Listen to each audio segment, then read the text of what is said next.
Dear friends, the 19th Thursday of Ordinary Time invites us to reflect on the theme, forgiveness.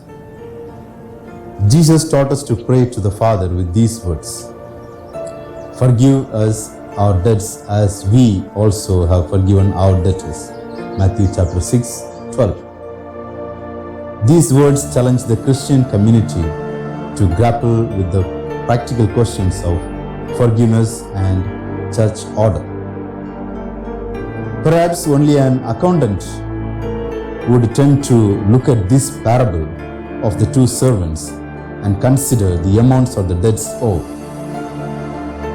Such a consideration, however, does lead us to a startling discovery. 100 denarii represented a laborer's wages for 100 days of work.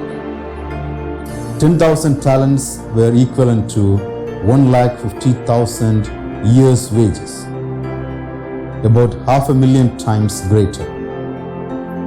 The figure need to be taken literally.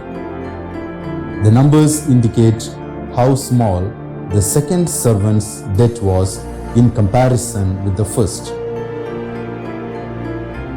They also reveal the immensity of the debt that the first servant owed to his king, a debt that could never ever have been repaid, even with the greatest enterprise.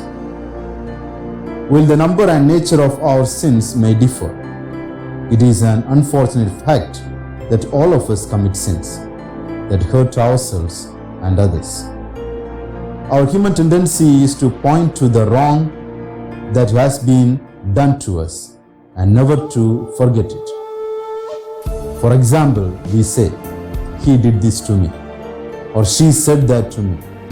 It's unfair and it hurts me a lot. How could she or he say that to me?" Even small children can recount such experiences in their young lives. In teaching us to forgive our brothers and sisters, Jesus was not glossing over the reality of the hurts that sinful actions cause. It's just that a higher reality. God's forgiveness of our sins should enable us to forgive those who offend us. Compared to our offenses against God, the debt owed us is comparatively minor. It is simple justice that we should forgive without limit.